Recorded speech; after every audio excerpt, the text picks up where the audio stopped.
अंतिम तीर्थेश वर्धमान स्वामी के शासन में हम सभी विराजते और उनकी यह पावन पीयूष देशना हम सभी के लिए परम उपकारी है। अनादिकाल से हमारी इस आत्मा में जो जन्म, जरा और मृत्यु रूपी रोग लगे, उन रोगों का उपशमन करने वाली कोई परम औषधि है तो वह एकमात्र यह जिनवाणी है। भव्य आत्माओं,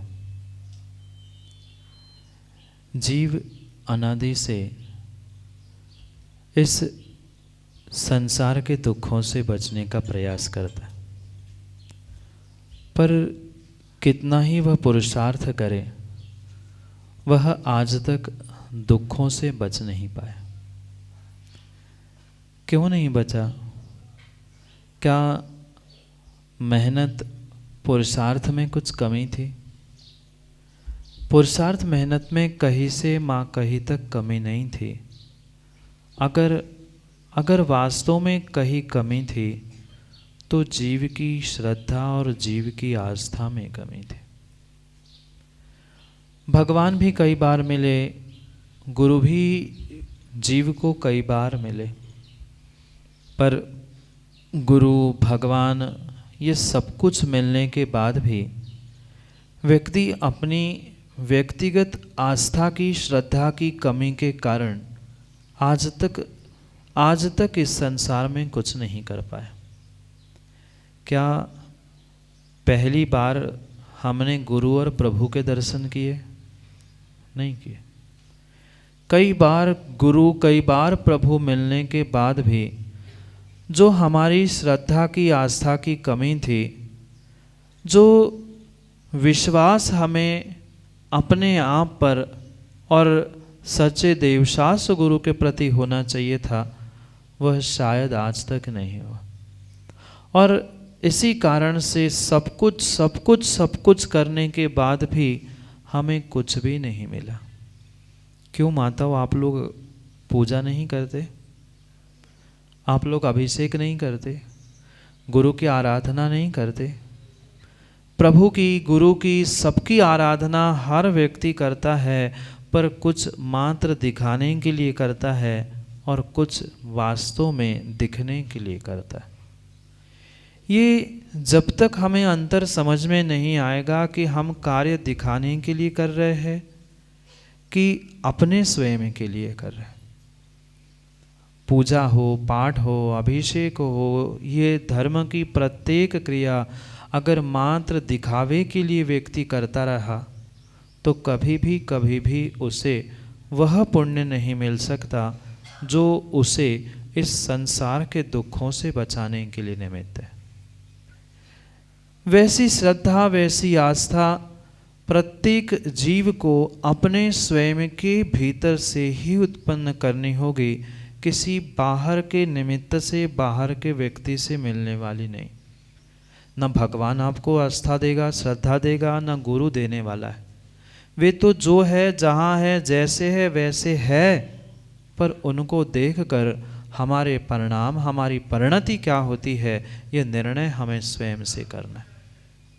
कितना अद्भुत संयोग और कितना अद्भुत पुण्य का उदय हुआ करता है जब साक्षात किसी निर्ग्रंथ गुरु को कोई व्यक्ति, कोई जीव, कोई समाज अपने नगर में प्राप्त कर दिया। क्योंकि अभी आप सुन ही रहे थे कि कितने भवों का पुण्य जब एकत्रित होता है तब कभी निर्ग्रंथ मुनि, दिगंबर मुनि के दर्शन होते, और फिर विशेष रूप से जब अपने ही नगर में कोई निर्ग्रंथ मुनि पहुंच जाए, फिर तो उस समाज की और उन भव्य जीवों की क्या पुण्य की महिमा बखान की। पर उस गुरु की महिमा और उस गुरु की जो विशेष अनुभूति है, वह हर कोई जीव नहीं कर सकता। बिरला ही पुण्यात्मा होता है जो गुरु की और प्रभु की उस भक्ति और श्रद्धा से, आत्मीयता से उससे जुड़ने का प्रयास करता है। भले ही बहुत बड़ा कार्य करे नहीं करे, पर छोटे छोटे कार्यों से भी बहुत कुछ कार्य हुआ करता है।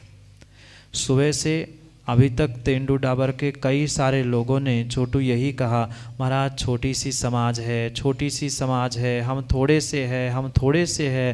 पर मुझे तो ऐसा आज तक कभी नहीं लगा। भले ही तेंदु डाबर के सभी लोगों को पता हो ना हो, हम तीसरी चौथी बार इस तेंदु डाबर में चंद्र प्रभु भगवान के दर्शन करने आए हैं। जब भूमि का चयन हुआ था तब से और उसके पहले से भी, क्यों छोटू, तब तो 2-3 ही बच्चे मात्र आए थे सहजपुर से, कि जितनी बार सहजपुर आए लगभग हर बार यहाँ के युवाओं ने पुरुषार्थ किया और यहाँ तक मंदिर तक ले आने का प्रयास किया। ये कितना आप लोगों के सातिशय पुण्य का उदय है कि कभी उस छोटे से स्थान पर वह परमात्मा विराजमान थे और आपने मिलकर ये इतना सुंदर वह मंदिर बनाने का पुरुषार्थ आपने प्रारंभ किया है। नियम से आपका ये पुरुषार्थ शीघ्र ही समय में आपकी श्रद्धा, आपकी आस्था से फलीभूत होता रहे, क्योंकि मुझे ये पक्का विश्वास है कोई भी छोटा नहीं होता। पंडित जी, जो भगवान और गुरु को मानता है वो छोटा हो नहीं सकता, छोटा हो नहीं सकता। वास्तव में माँ एक प्रश्न पूछूं, उत्तर तो दोगे नहीं ना? दोगे उत्तर? भोजन बनाते आप लोग?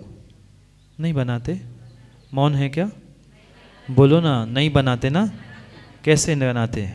बनाते हैं, भोजन बनाते हैं माँ, दाल सब्जी भी बनाते हैं, भोजन बनाते हैं।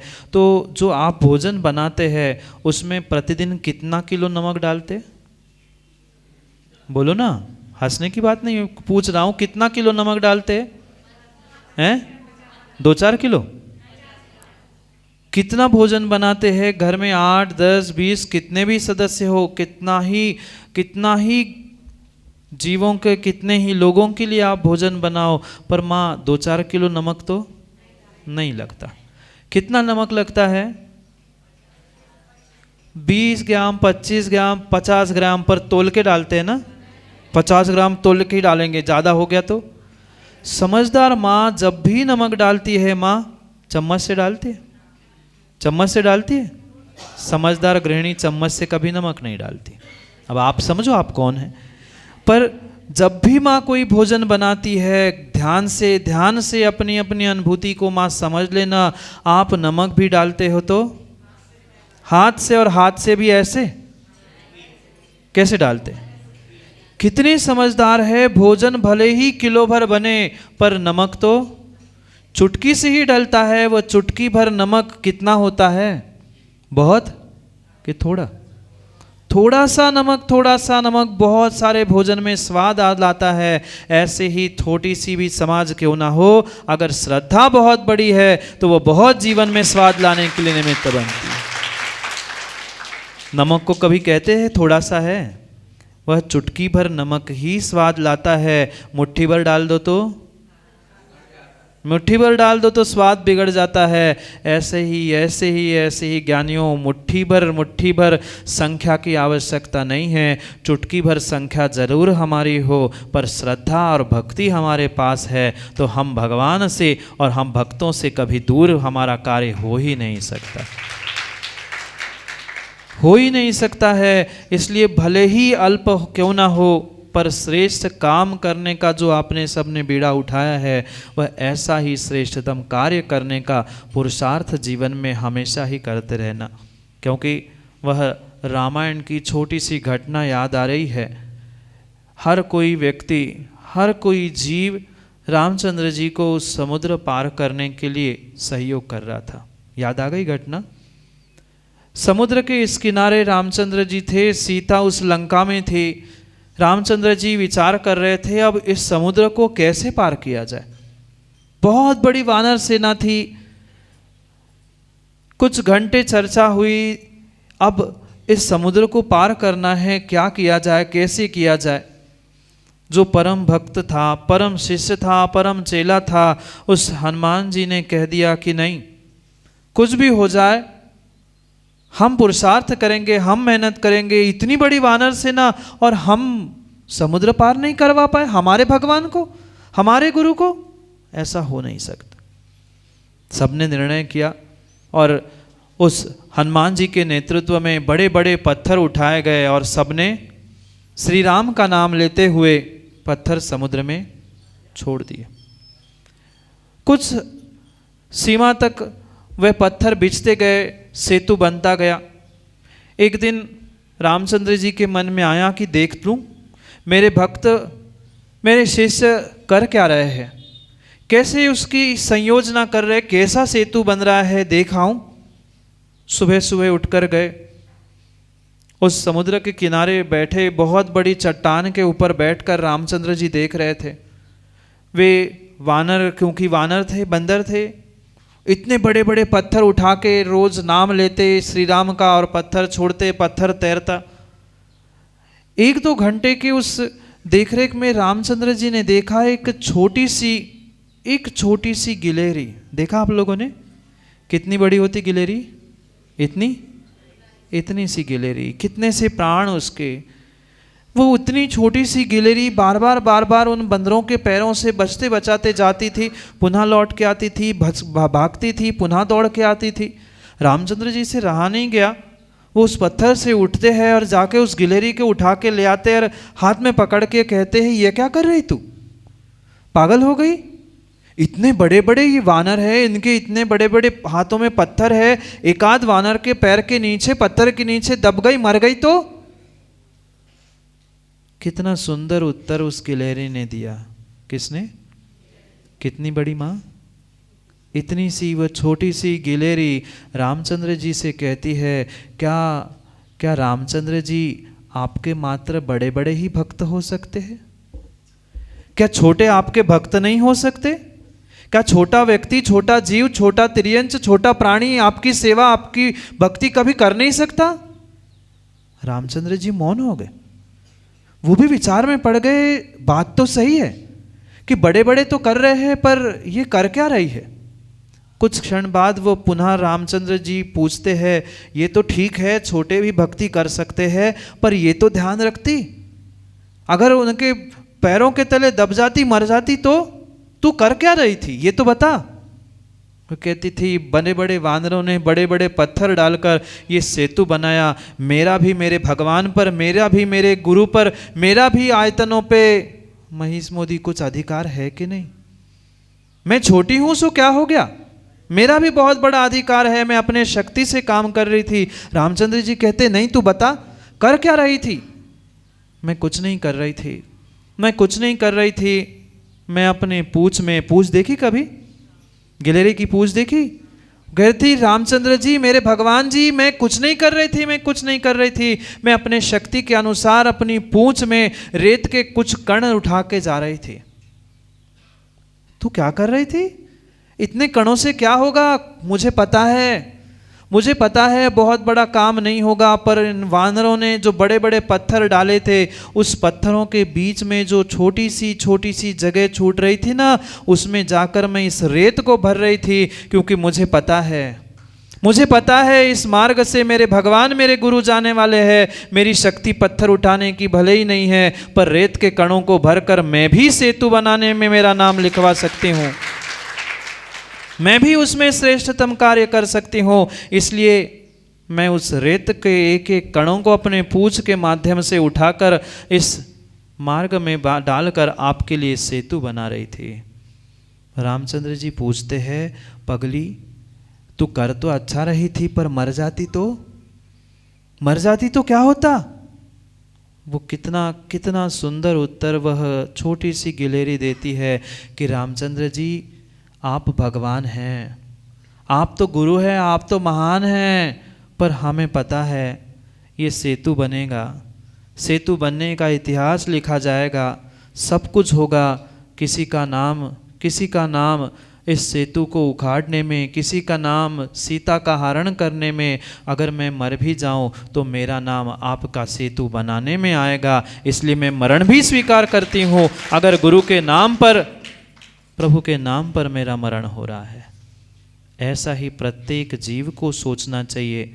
भले ही आप छोटू यही कहना हम तो छोटे, हम तो कम हैं, पर ध्यान रखना छोटे ही सही, पर परमात्मा का मंदिर, परमात्मा का गुरु का भक्त कभी छोटा होता ही नहीं है। अपने शक्ति के अनुसार, जैसे उस गिलहरी ने रेत का सहयोग करते हुए सेतु बनाया है, आप तो साक्षात परमात्मा का मंदिर बनाने जा रहे हो। मैं नहीं कहता हूँ बहुत बड़ा दान देकर आप सहयोग करें, पर जितनी जैसी शक्ति है उस शक्ति के अनुसार हमने प्रतिदिन की 8 रुपया 5 रुपया इकट्ठा करते हुए भी अगर मंदिर के लिए सहयोग किया है तो विश्वास मानना वह हमारा मात्र पाषाण का ईंट चूने सीमेंट का मंदिर नहीं है, हमारे ही उस सिद्ध शिला में पहुंचने का मार्ग हमने बनाया है। इसलिए उस गिलहरी को भूल नहीं जाना।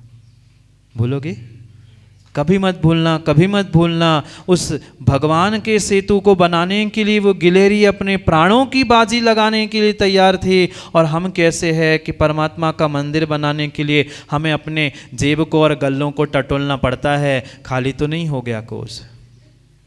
कभी कभी कभी सम्यक दृष्टि का कभी कभी धन समाप्त होता ही नहीं है। अरे घर में जाकर तुम कब अपने शर्ट पैंट झड़ा लो तो उतने पैसे तो क्यों माता, तुम्हारे चावल और गेहूं के डिब्बे में ही 50-100 हज़ार निकल जाए। महिला ही सोच ले तो क्या नहीं हो जाए।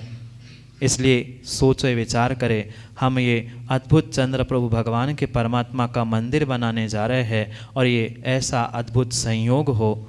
पुनः जब हमें जैसा संयोग मिले वैसा संयोग प्राप्त करते हुए, सन्निधि सानिध्य को प्राप्त करते हुए यह निर्णय करें कि हम परमात्मा का मंदिर किसको याद रखना है?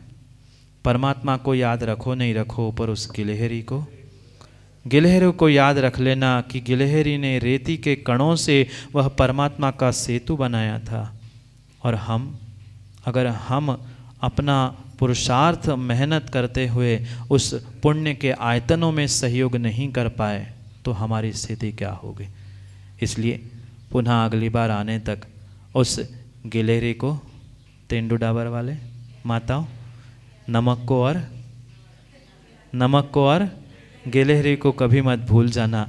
भोजन में स्वाद चुटकी भर नमक से ही आता है, ऐसे ही देश में समाज में सब वह स्वाद वह चुटकी भर श्रद्धा से ही आता है, चुटकी भर दान से ही आता है। बहुत बड़ा नहीं सही, पर थोड़ा सा ही सहयोग करते हुए हम अपने उस देव शास्त्र गुरु के आयतनों को सुरक्षित करने का, उस जैन शासन को, नमोस्तु शासन को जीवंत और जयवंत करने का पुरुषार्थ करते रहे। समय की बात के लिए पुनः समय पे मिलते हैं, क्योंकि समय पे किया गया काम समय को दिलाता है। बोली भगवान महावीर।